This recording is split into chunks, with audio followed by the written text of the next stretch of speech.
बिस्मिल्लाहिर्रहमानिर्रहीम।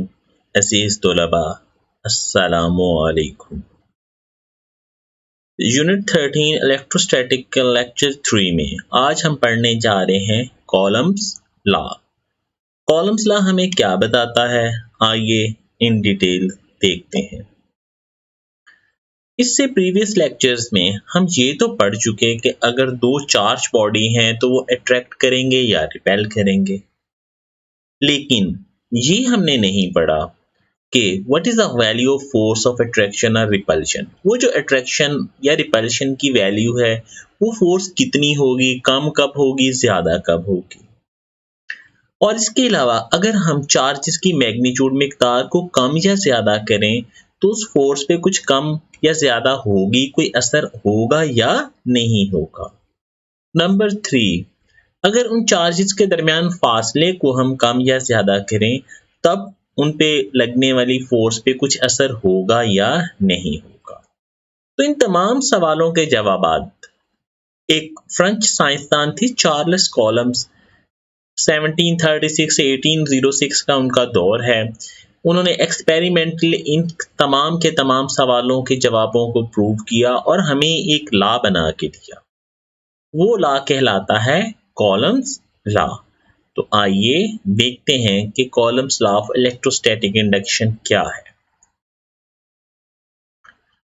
According to Coulomb's law के मुताबिक तो फोर्स ऑफ अट्रैक्शन और रिपल्शन, जो अट्रैक्शन या रिपल्शन की फोर्स है बिटवीन टू पॉइंट चार्जेस, दो पॉइंट चार्जेस के दरमियान, is directly proportional to the product of magnitude of charges, यानी उनकी मैग्नीट्यूड के डायरेक्टली प्रोपोर्शनल होगी।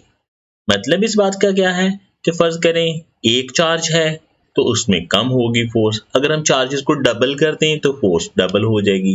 यानी चार्जेस की मिकदार को बढ़ाएंगे तो फोर्स भी बढ़ेगी, चार्जेस की मिकदार को कम करेंगे तो फोर्स भी कम होगी। F is directly proportional to Q1 Q2, Q1 पहला चार्ज, Q2 दूसरा charge, and inversely proportional to the square of the distance between them. उनके दरमियान जो डिस्टेंस है ना, उसके स्क्वायर के इनवर्सली, यानी फासला बढ़ाएंगे तो फोर्स कम होना शुरू हो जाएगी। एक का फासला बढ़ाएं तब भी कम होगी, दूसरा का बढ़ाएं तब भी, तो ये हो कहलाएगी स्क्वायर ऑफ द डिस्टेंस। तो ये दो इक्वेशन बन गई, इनको हम इकट्ठा करें तो ये बन गया Q1 Q2 over r square. यहाँ पे डायरेक्टली प्रोपोर्शनल को खत्म करें तो हम कोई कांस्टेंट लगाएंगे, यहाँ पे जो कांस्टेंट है वो है K। तो हमारी इक्वेशन कुछ यूं बन गई, F इज इक्वल टू के Q1 Q2 over r square. इसमें K की वैल्यू क्या होगी, ये डिपेंड करेगी दो चार्जेस के दरमियान मीडियम पे। अगर इनके दरमियान मीडियम एयर या स्पेस है तो तब इसकी वैल्यू होगी 9 × 10⁹ न्यूटन मीटर स्क्वायर पर कॉलम स्क्वायर। अगर मीडियम चेंज होगा, ग्लास है, गत्ता है, कुछ और चीज है, प्लास्टिक वगैरह, तो ये K की वैल्यू बदलती जाएगी। इसके बाद Q1 क्या है, पहले वाले चार्ज की मिकदार, Q2 क्या है, दूसरे वाले चार्ज की मिकदार, R क्या है, इन दोनों के दरमियान डिस्टेंस। अब यहाँ पे हमने कई बार पॉइंट चार्जेस का जिक्र किया, तो पॉइंट चार्ज से क्या मुराद है? पॉइंट चार्ज से मुराद है ऐसे चार्जेस जिनका साइज बहुत कम हो एज कंपेयर टू डिस्टेंस, उनके डिस्टेंस के मुकाबले में। अगर चार्जेस का साइज बहुत बड़ा होगा तो फिर अट्रैक्शन या रिपल्शन उस लेवल पे नहीं आ सके। तो कॉलम लॉ जो है ये सिर्फ और सिर्फ वैलिड होगा पॉइंट चार्जेस के लिए, और साथ ही साथ वो स्टेशनरी भी हो। तो पॉइंट चार्जेस क्या होते हैं? पॉइंट चार्जेस की definition, whose size are very small as compared to the distance between them। तो इसी तरह कॉलम्स लॉ को आप लॉन्ग में याद करेंगे। ये जो पहला पेज 973 आपको नजर आ रहा है, यहाँ पे जो लाइंस हाईलाइट की हुई हैं, these are just for the MCQs, ये सिर्फ MCQs के लिए हैं।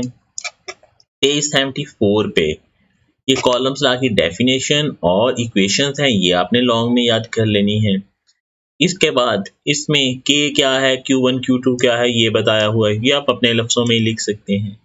इसके बाद आपने K की वैल्यू याद करनी है कितनी होती है, और साथ ही साथ कॉलम लॉ कब वैलिड है, only for the point charges और पॉइंट चार्जेस की डेफिनेशन। तो आज आपके पास एक ही लॉन्ग क्वेश्चन है जो आपने प्रिपेयर करना है कॉलम्स लॉ वाला। अपना ख्याल रखिए। अल्लाह हाफिज।